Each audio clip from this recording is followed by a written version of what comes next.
Hello friends, आज हम लोगों की नॉन प्रॉफिट ऑर्गेनाइजेशन की तीसरी क्लास है। लास्ट क्लास हम लोगों ने रिसीट एंड पेमेंट अकाउंट को कवर कर लिया था और फंड बेस्ड अकाउंटिंग टॉपिक को डिस्कस कर रहे थे। कुछ हमने आपको होमवर्क भी दिया था क्वेश्चन करने के लिए। अब जो हमने होमवर्क क्वेश्चन दिया था, एक बात ध्यान देंगे कि जिस क्वेश्चंस में थोड़े कॉम्प्लिकेशंस होंगे, थोड़ा टिपिकल होगा, उसको तो फिर मैं क्लास में भी डिस्कस करूंगा ताकि आपने आंसर सही किया नहीं क्रॉस टैली हो जाए। साथ ही साथ कुछ आसान क्वेश्चन भी होंगे जिसे मैं उम्मीद करूंगा कि वो आपने कर लिया होगा, लेकिन फिर भी उसका क्रॉस टैली होना जरूरी है। उसके आंसर को मैं आपके ऐप पे अपलोड करूंगा और आपका काम होगा कि थोड़ा आपने उस आंसर से क्रॉस टैली कर लेना है। कैसे करेंगे, आइए पहले मैं थोड़ा उसके बारे में बता दूं कि थोड़ा अपने ऐप की विशेषता के बारे में भी मैं चर्चा कर लूं कि जो आप अपना ऐप को ओपन करते हैं, ओपन करने के बाद आप वीडियो तक जाके अपने क्लास को देखते हैं, उसी में अगर आप ध्यान से देखेंगे, उसी रो में, जिस रो में आपको वीडियो दिखता है, वहां आपको एक असाइनमेंट का भी आपको आइकॉन ऐसे बना हुआ ऑप्शन दिखेगा। इसी असाइनमेंट में आपको जाके नेक्सस खोलना है। क्लास के बाद इसे खोलना है। इस असाइनमेंट को खोलिएगा तो इसी में मैंने जो क्वेश्चंस क्लास होमवर्क दिया था 1 और 2 इंक्लूडिंग ABCD जो भी है, आसान क्वेश्चन थे, इन सब का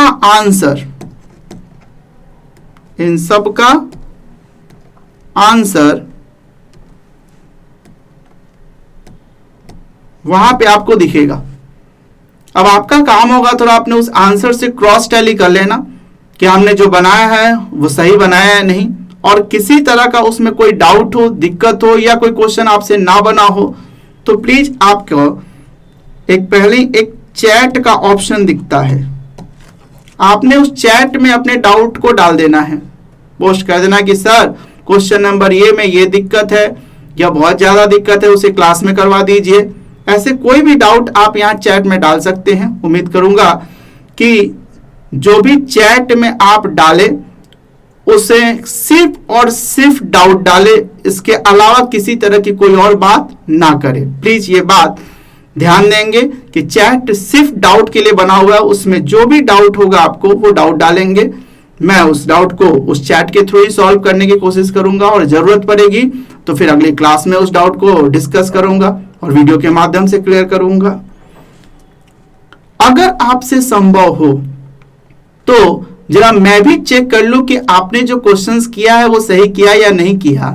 तो इसी में थोड़ा सा एक स्टेप आपको और करना है कि आपने जो अपने रजिस्टर पे आंसर बनाया, उस आंसर का मोबाइल से ही फोटो खींचिए और बहुत आसान है, उसी असाइनमेंट में आपको उसे अपलोड कर देना है।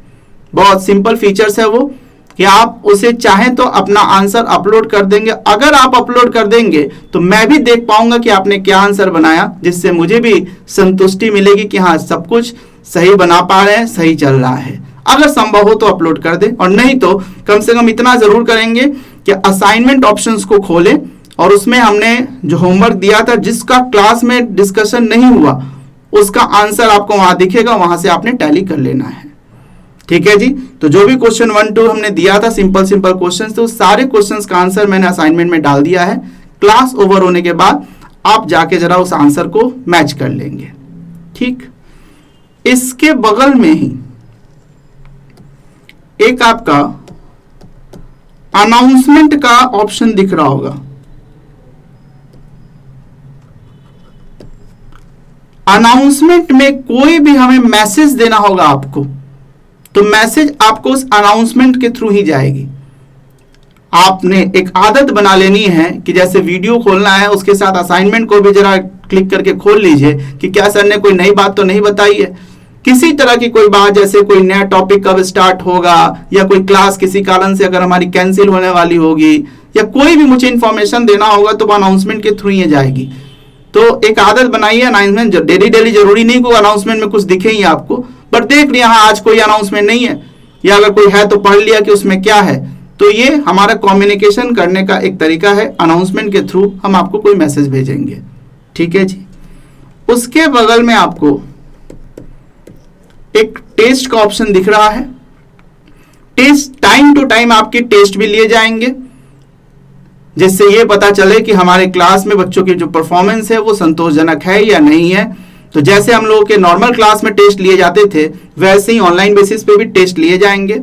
उसी में आपने आंसर देना है, साथ ही साथ उसका रिजल्ट भी शो किया जाएगा।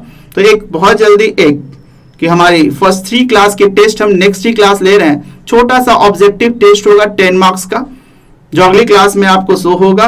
वो टेस्ट का आपने देना है, रिजल्ट भी शो होगा। इससे पता चल जाएगा कि फर्स्ट 3 क्लास का हमारा जो कम्युनिकेशन हुआ वो सही ढंग से हो पा रहा है या नहीं हो पा रहा, आप सही ढंग से समझ रहे हैं या नहीं। तो एक छोटा सा टेस्ट नेक्स्ट क्लास ही दिया जाएगा, जिसको आप कहाँ देखेंगे, तो टेस्ट ऑप्शन क्लिक करेंगे, वहां दिख जाएगा आपको। इसके बगल में तो ये जो आप यूज टू हो चुके हैं, वीडियो में आपको क्लास दिखता है, वो आपने क्लास देख लेना है। इसके बगल में एक लाइव क्लास का भी ऑप्शन है। देखिए लाइव क्लास में भी हम लोग जरूरत पड़ेगा तो जैसे नॉर्मली डेली अगर लाइव क्लास ली जाए तो बच्चे उधर से बहुत सारे कन्वर्सेशंस अगर होने लगेंगे तो हमारा नॉर्मल क्लास इंटरप्ट होता है, बाधित होता है, तो इससे थोड़ी दिक्कतें आ सकती है। इसलिए क्लास को बेहतर माना गया है कि आप क्लास बाय क्लास वीडियो में अपलोड करें। और जब हमारे चैट के थ्रू डाउट्स हो रहा है और मुझे जरूरत पड़ेगी कि नहीं अब एक बार लाइव आके डाउट डिस्कशन कर लिया जाए बच्चों के साथ, तो समय समय पर लाइव क्लास के थ्रू आपके डाउट या क्वेरी को हम लोग डिस्कस करेंगे। इसके लिए आपका लाइव क्लास भी बना हुआ है। तो ये सारे कुछ ऑप्शंस हैं आपके ऐप के, ध्यान से देख लेंगे, सभी इंपॉर्टेंट है। सबसे पहले असाइनमेंट में वो क्वेश्चन जो क्लास में मैं आंसर नहीं किया, मैंने सिंप्लिसिटी के कारण या टाइम के कम के कारण, तो उसका असाइनमेंट में आंसर दिख जाएगा आपको, वो खोल के देखना है। अनाउंसमेंट में कोई भी मुझे नया मैसेज या इन्फॉर्मेशन देना होगा तो अनाउंसमेंट में दूंगा, तो उसकी आदत बनाइए, खोल के देख ले कुछ अनाउंसमेंट तो नहीं है। जो आपके टेस्ट लिए जाएंगे वो कहाँ दिखेंगे, टेस्ट में दिखेगा। और वीडियो में तो आपके क्लासेस जा ही रहे हैं, साथ ही साथ कभी हमें लाइव डिस्कशन करने की जरूरत पड़ी तो वो कहाँ दिखेगा, लाइव क्लास के थ्रू हम लोग लाइव डिस्कशन करेंगे। ठीक है, तो अभी आपको जरूरत है क्लास ओवर होने के बाद असाइनमेंट में जाके जो भी हमने लास्ट क्लास होमवर्क दिया था उसका आंसर जरूर क्रॉस टैली कर लें, और संभव हो तो अपने आंसर को अपलोड कर ले ताकि मैं भी देख सकूं। ठीक है जी, आइए आगे बढ़े।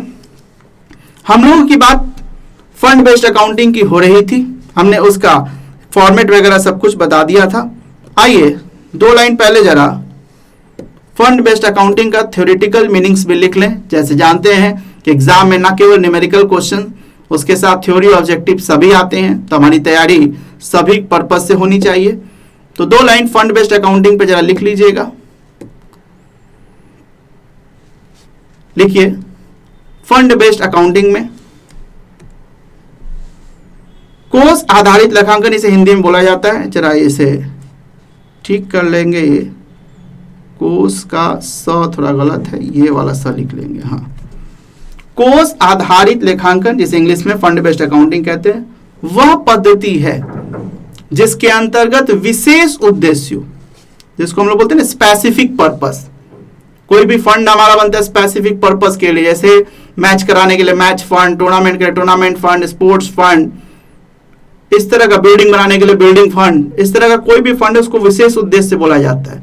विशेष उद्देश्यों के लिए प्राप्त राशियों से अलग अलग खाते खोले जाते हैं। जैसे प्राइज फंड का अलग खाता खुल गया, मैच फंड का अलग खाता खुल गया, टूर्नामेंट फंड का अलग खुल गया, बिल्डिंग फंड का अलग खुल गया, और उनसे संबंधित लेन देनों का लेखा उन्हीं खातों में किया जाता है।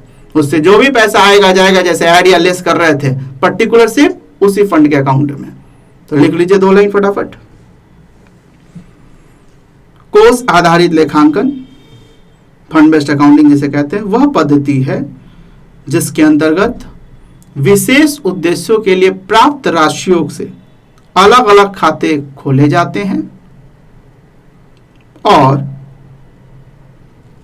उनसे संबंधित लेन देनों का लेखा उन्हीं खातों में किया जाता है।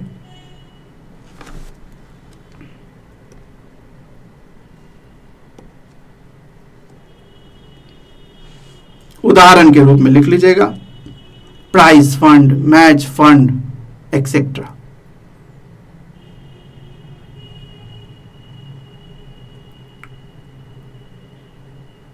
उदाहरण प्राइज फंड, मैच फंड, इसके अलावा भी होता है टूर्नामेंट फंड, बिल्डिंग फंड। कोई भी फंड वर्ड से पहले अगर कोई वर्ड लगा हुआ है तो समझ जाइएगा विशेष उद्देश्य का फंड है, फंड बेस्ड अकाउंटिंग उस पर अप्लाई हो जाएगी। नोट कर लिया। तो आइए, लास्ट क्लास तो सिर्फ हमने फंड बेस्ड अकाउंटिंग का कॉन्सेप्ट लिया था, उससे संबंधित एक छोटा सा क्वेश्चन करके हम लोग देखेंगे।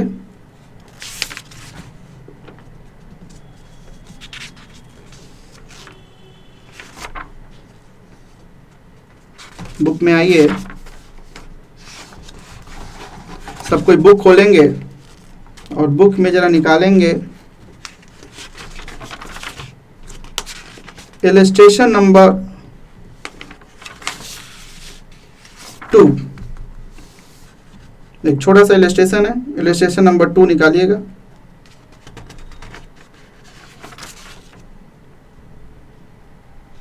ऐसा कीजिए, 2 बहुत छोटा हो जा रहा है, इलस्ट्रेशन 3 देखेंगे हम लोग। आइए, नोट कर लिया आप लोगों ने?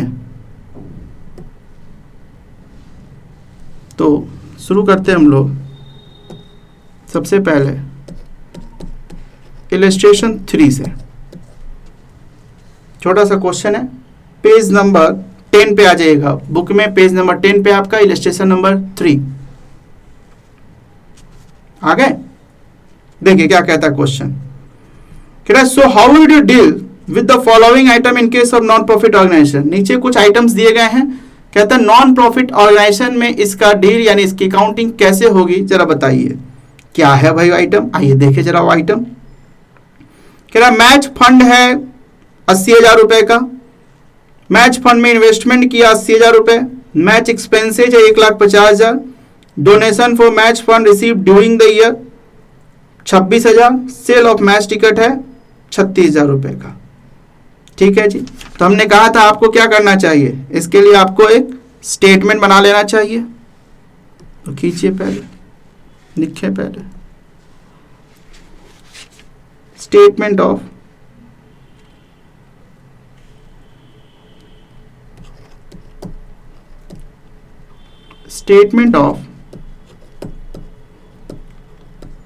Match fund.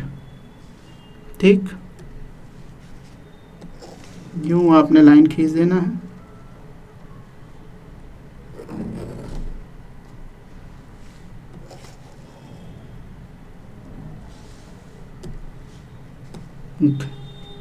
इसमें पर्टिकुलर या अमाउंट रुपीस। आइए शुरू करते हैं। सबसे पहले जो आपका ओपनिंग बैलेंस होता है वो लिख देना चाहिए। तो यहां लिख दीजिए मैच फंड। बेसिकली ये क्या है आपका ओपनिंग बैलेंस है। ये आपका ओपनिंग बैलेंस है, कितने रुपए का है 80,000। तो यहां 80,000 लिख दिया। इसके बाद बोला इन्वेस्टमेंट हुआ, वो तो बैलेंस शीट में इन्वेस्टमेंट दिखेगा, फंड का इसमें और बढ़ना नहीं या घटना नहीं हुआ। मैच एक्सपेंसेज हुआ, तो हमने कहा था आपको कि आपने क्या करना चाहिए, इसमें कुछ आपको ऐड करना होगा और कुछ आपको लेस करना होगा। अंदाज से 2-4 लाइन छोड़ के ऐड लेस दोनों लिख देना चाहिए साथ में, एक एक करके चले। मैच एक्सपेंसेज है 1,50,000 रुपए का, तो बताइए क्या होगा, ऐड या लेस? सर लेस होगा, बिल्कुल सही बात। तो यहां पर लेस में लिखिए मैच एक्सपेंसेज, खर्चे कुछ और ना हो। यहां लिख दिया 1,50,000 और बढ़िए। इसके बाद बोला donation for match fund received during the year, तो ऐड होना चाहिए, लिखेंगे donation for match fund received during the year,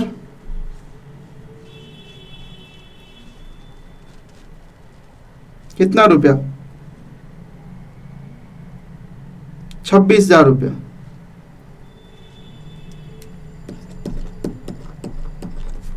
26,000। आगे बढ़े।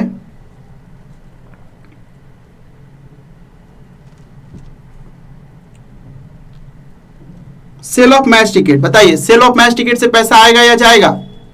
निश्चित रूप से आएगा, तो यहां ऐड में ही डाल दीजिए सेल ऑफ मैच टिकट। कितना हो गया? 36,000। 36,000। बताइए सारे आइटम्स खत्म हो गए, तो इसको ऐड कर दीजिए। सबको जोड़ेंगे तो 0 0 0 2 6 6 12 का तो हाथ में 1, 9 2 11 3 14, 1,42,000। और बताइए खर्चा कितना हो गया? 1,50,000। तो बताइए 8,000 रुपया ये माइनस में आ गया। तो याद कीजिए जब माइनस में आएगा तो हमने क्या बोला था कि इसको आपने ट्रीट करना है एक्सपेंसेस के रूप में। तो आइए यहां मार्क करें कि ये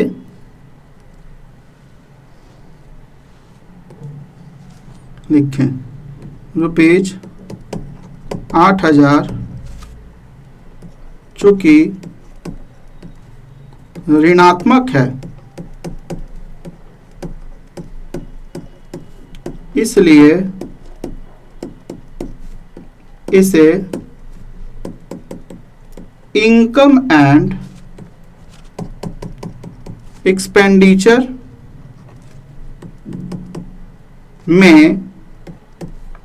एक्सपेंडिचर के रूप में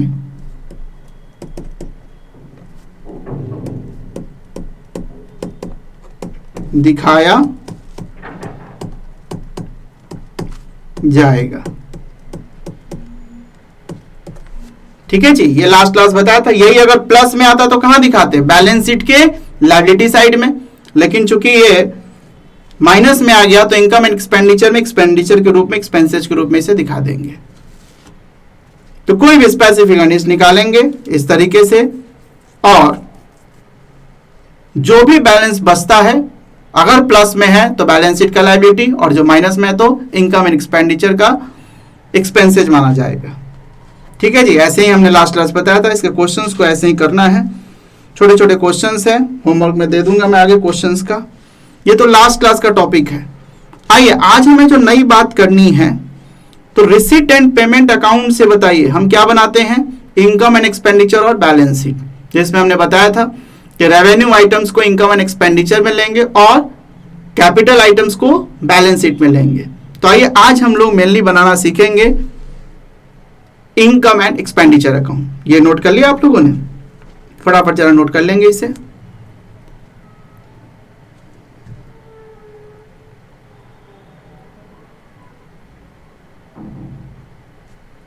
हो गया? चलिए उम्मीद करते हैं आप लोगों ने नोट कर लिया होगा। तो आइए फ्रेश पेज पे आए, नया टॉपिक आइए शुरू करते हैं हम लोग।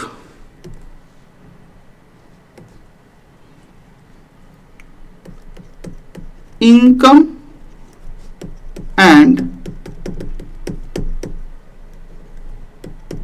Expenditure account.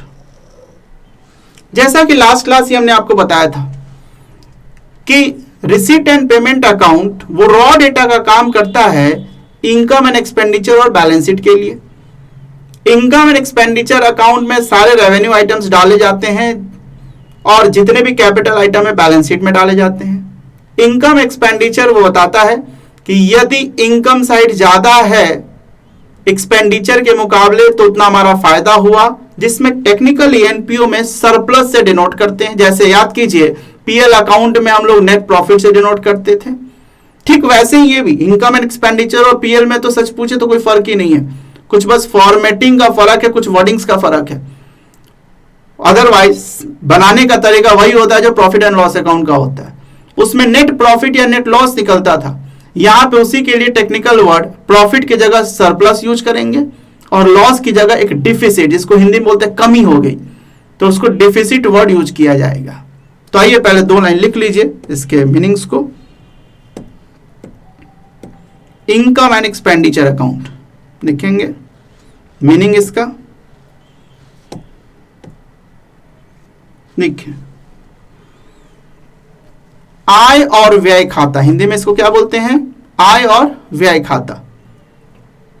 लाभ हानि खाते की तरह होता है जो एक गैर व्यापारिक संस्था द्वारा, गैर व्यापारिक संस्था का मतलब नॉन प्रॉफिट ऑर्गेनाइजेशन, गैर व्यापारिक संस्था द्वारा बनाया जाता है। देखिए 3 नंबर में आपके जो क्वेश्चंस 2 नंबर 3 नंबर में आते हैं उसमें कई बार पूछ देता है इनकम एंड एक्सपेंडिचर अकाउंट से आप क्या समझते हैं, तो याद रहना चाहिए आपको। आय और व्यय खाता लाभ हानि खाते की तरह होता है जो एक गैर व्यापारिक संस्था, जिसे इंग्लिश में क्या बोलते हैं? नॉन प्रॉफिट ऑर्गेनाइजेशन, इसे बोला जाता है नॉन प्रॉफिट ऑर्गेनाइजेशन, शॉर्टली जो हम लोग यूज कर रहे हैं एनपीओ।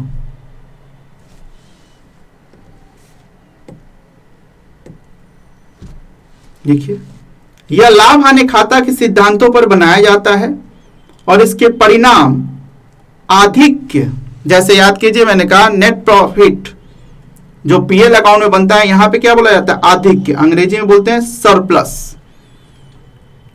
सरप्लस या कमी, जैसे वहां नेट लॉस होता है यहां कमी होता है।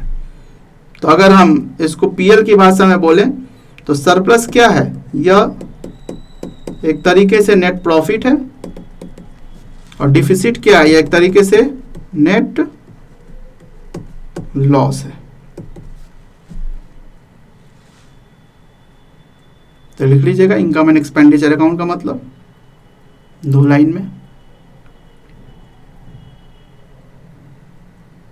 नोट कर लिए? वेरी गुड, आइए आगे बढ़ें। तो चलिए हम लोग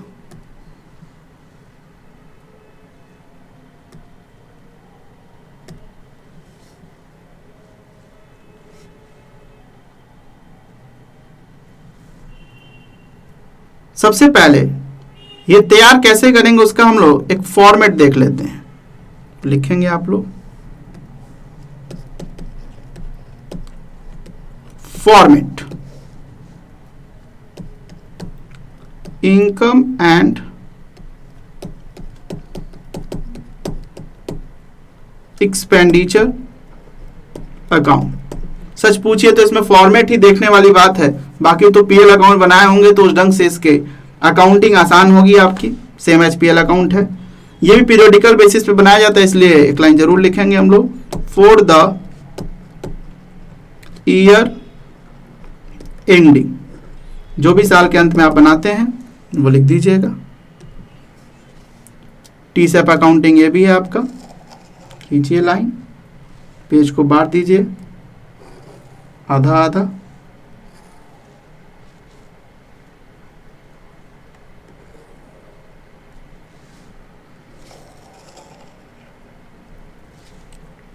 इधर लिखेंगे आप लोग,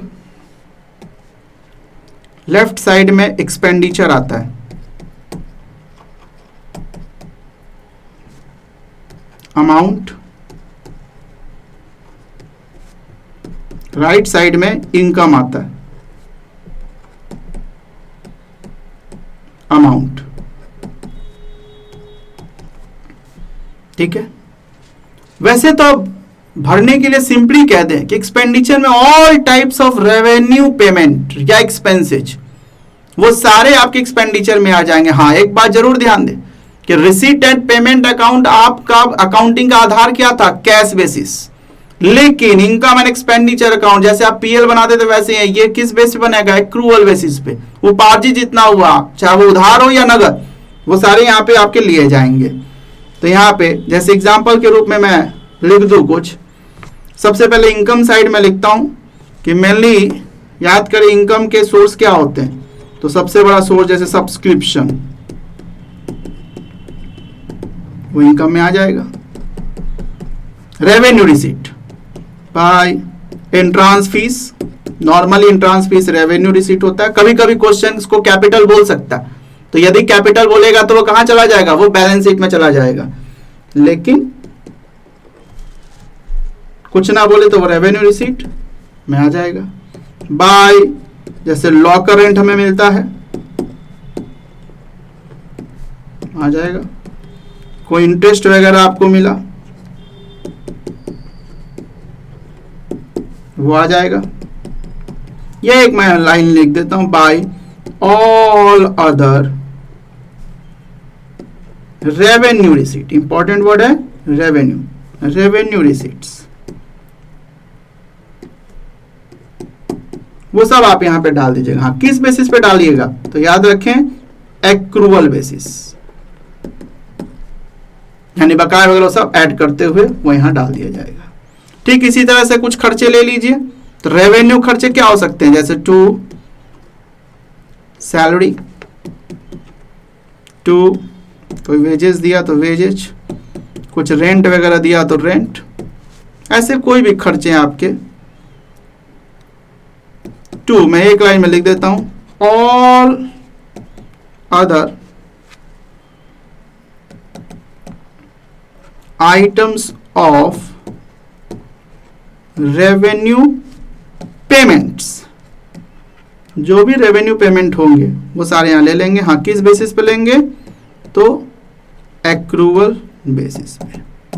तो खर्चे को एक्सपेंडिचर साइड में और रिसीट जो भी पैसा है वो इनकम साइड में लिख दीजिए।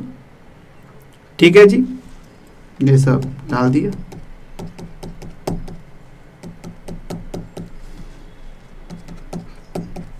बाकी आइटम्स को अगर आप पढ़ना चाहें तो आपके बुक में एक लंबी सी चार्ट बनाई गई है जिसमें आइटम्स के कुछ क्लेरिफिकेशंस आपके हो सकते हैं। आप चाहें तो देख सकते हैं पेज 17 पर बहुत सारे आइटम्स दिए गए हैं, वो आप उसको रीड कर लेंगे। पेज 17 पर वो आपको पढ़ना है, पेज 17। इसमें बहुत से आइटम्स क्लियर हो जाएंगे। खैर, हमने इसको शॉर्टली बताया कि एक्सपेंडिचर्स के सारे आइटम जो भी रेवेन्यू नेचर के वो डाल दें, इनकम के जितने भी रेवेन्यू नेचर के इनकम साइड में डाल दें। बस ध्यान है एक्रूवल बेसिस पे होगा। अब इसके बाद दोनों साइड टोटल करें। दोनों साइड टोटल करने के बाद देखा इधर टोटल और इधर टोटल, दोनों साइड हमने टोटल किया। ये टोटल को करना है बराबर। अब ऐसी स्थिति में बराबर हो ये जरूरी नहीं, कभी खर्चा ज्यादा कभी इनकम ज्यादा।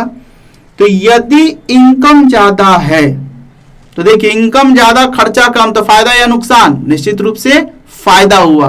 तो इधर लिखा जाएगा टू सरप्लस। अभी हमने देखा था सरप्लस का मतलब आधिक्य से है, ये लिखा जाएगा। ये आइटम क्या होगा, ये बैलेंसिंग फिगर। जो भी आपका बैलेंसिंग फिगर आएगा वो आपका यहां पे मेंशन कर दिया जाएगा। इस तरह से बराबर हो जाएगा। लेकिन सर अगर कहीं एक्सपेंडिचर ही ज्यादा हुआ तो यदि एक्सपेंडिचर ज्यादा होगा तो बताइए बैलेंसिंग फिगर किधर आएगा, निश्चित रूप से फिर बैलेंसिंग फिगर इधर जाएगा बाय, और उसको बोलते हैं हम लोग डेफिसिट। क्या बोलते हैं, डेफिसिट, कमी हो गई हमारी। ये भी हो गया आपका बैलेंसिंग फिगर।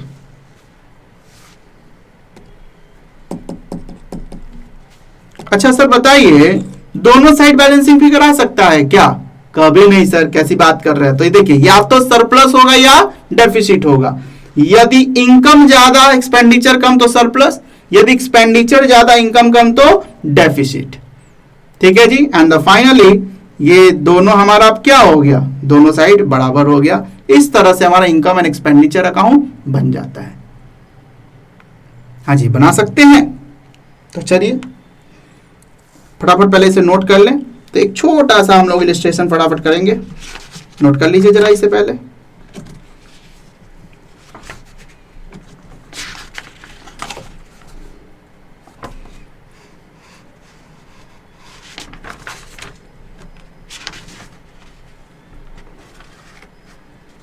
नोट कर लिया?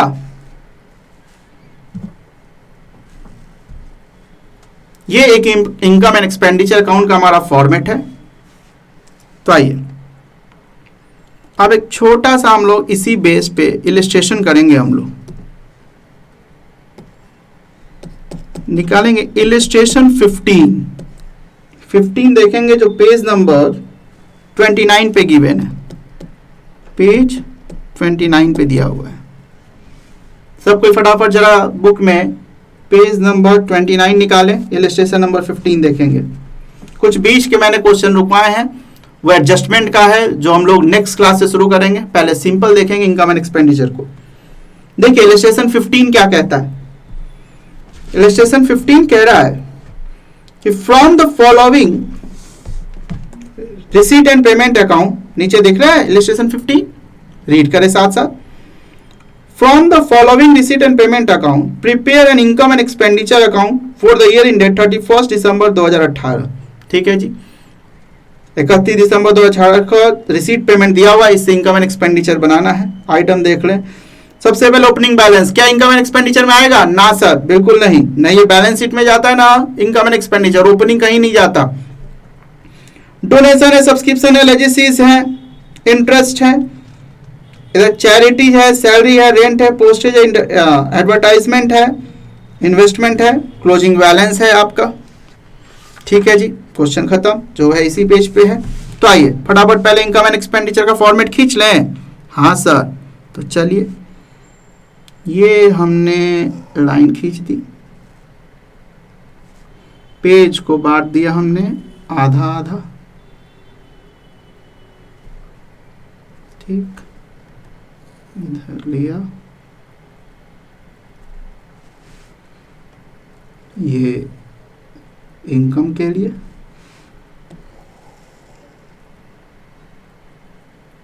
चलिए आइए शुरू करते हैं। हेडिंग डाले पहले, इनकम एंड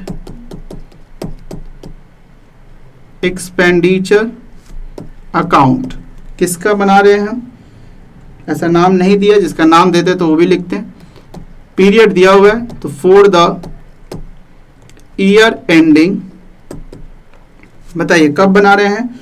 31 दिसंबर 2018 को। ठीक है जी, आइए लेफ्ट साइड में क्या लेते हैं हम लोग? एक्सपेंडिचर।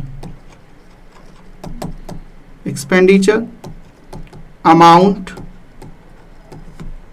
Income amount, rupees. चलिए फटाफट शुरू करें, बैलेंस कहीं लेना नहीं है। डोनेशन, हाँ जी इनकम है तो पहले इनकम साइड फटाफट डाल देते हैं। बाय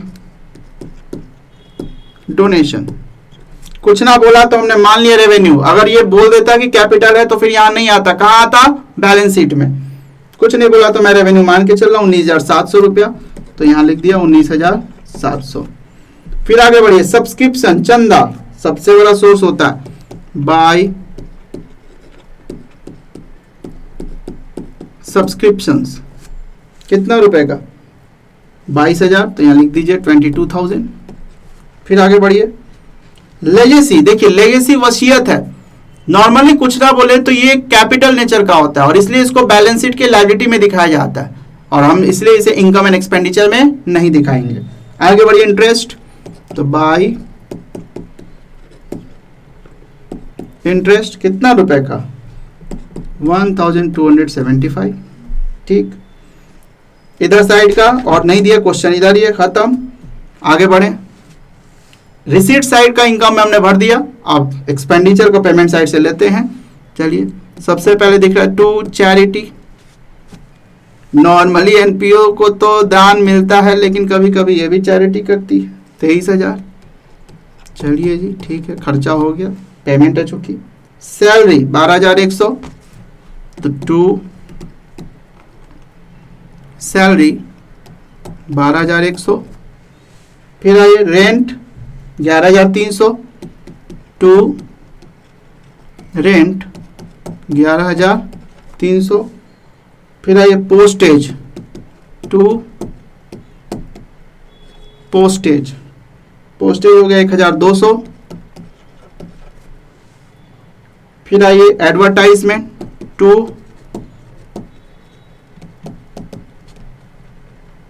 एडवर्टाइजमेंट कितना रुपया 1,400, तो 1,400।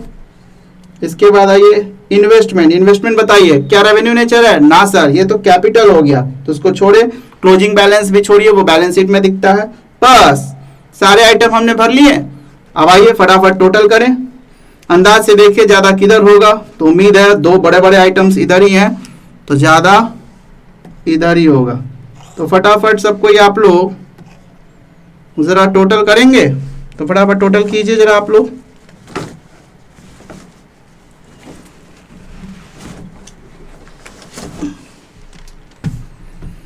सबसे पहले 19,700 प्लस 22,000 प्लस 1,275, इधर दिख रहा है मुझे 42,000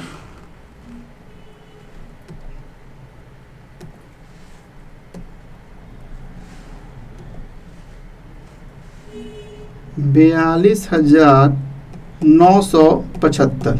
ठीक, अब इधर कितना आ रहा है, तो sir 23,000 plus 12,100 plus 11,300 plus 1,200 plus 1,400 plus 49,000। Oh my God, तो खर्चा ही ज़्यादा हो चुका है, तो थोड़ा ठीक करेंगे और हम लोग यहाँ लिखेंगे 49,000। तो मुझे थोड़ा रबड़ लेके इसे हटाना पड़ेगा। और बताइए, अब मुझे यहाँ भी चाहिए 49,000, लेकिन बताइए कितना आया था वो, तो सर वो तो आया था 19,700 प्लस 22,000 प्लस 1,275, यानी 42,975 ही। तो इसको 49,000 से माइनस कीजिए, यानी 6,025 रुपया। बताइए क्या हो गया, बाय डेफिसिट।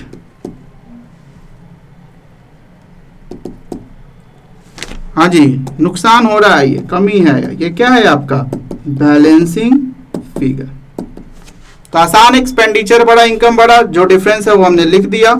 हाँ जी, 6,025 रुपए का नुकसान, इसको दूसरे वर्ड में भी बोला जाता है और एक्सेस ऑफ एक्सपेंडिचर। एक्सपेंडिचर ज्यादा है, excess of expenditure over income. तो ऐसे एक सिंपल आपका इनकम एंड एक्सपेंडिचर अकाउंट बनता है। हाँ, इसमें थोड़ा एडजस्टमेंट का ट्विस्ट भी अभी डलेगा, तो क्वेश्चन थोड़ा और तकलीफ दे होगा, पर एक आसान इनकम एंड एक्सपेंडिचर अकाउंट बताइए, ऐसे बना सकते हैं आप लोग? हाँ सर, बिल्कुल कर सकते हैं। तो चलिए, अभी थोड़ा डबल लोड हो रहा है हम लोगों को, अभी फंड बेस्ड अकाउंटिंग के भी क्वेश्चंस करने हैं और इनकम एंड एक्सपेंडिचर भी शुरू हो गया है, तो इसलिए मैं अब नया कॉन्सेप्ट नहीं दूंगा, अब थोड़ा हम लोग होमवर्क करेंगे। इसे फटाफट नोट कर लीजिए आप लोग सब कोई।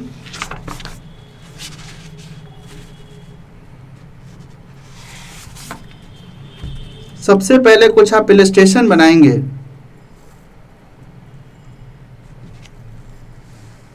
लिख लिया आप लोगों ने? उम्मीद है लिख लिया होगा। तो आइए अब जरा लिखें होमवर्क। होमवर्क में पहले इलस्ट्रेशन एक 2 आसान है, 3 तो मैंने बना दिया और 4 2 इलस्ट्रेशन आप लोग बनाएंगे। जो इलस्ट्रेशन आप ध्यान देंगे पेज नंबर 9 से शुरू हो जाएगा और इसके बाद आप क्वेश्चन में आएंगे। क्वेश्चन में आप लोग 1 2 तो हो चुका है, उसके आंसर जरूर असाइनमेंट से टैली कर लेंगे आप लोग देखकर।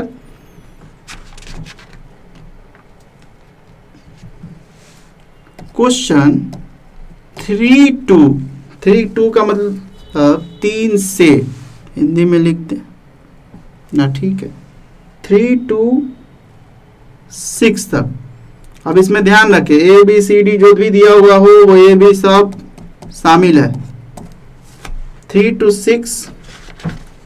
और एक क्वेश्चन आप जरा इनकम एंड एक्सपेंडिचर का भी बना लेंगे। हाँ सर, जरूर बना लेंगे। तो आइए एक क्वेश्चन नंबर 20 भी कर लीजिएगा। 3 to 6 और एक 20 हमने दिया क्वेश्चन, ठीक है जी, हो जाएगा 3 to 6 आपका, और एक साथ में क्वेश्चन नंबर 20। क्वेश्चन नंबर 20 का पेज आपका 61 है और 3 to 6 का पेज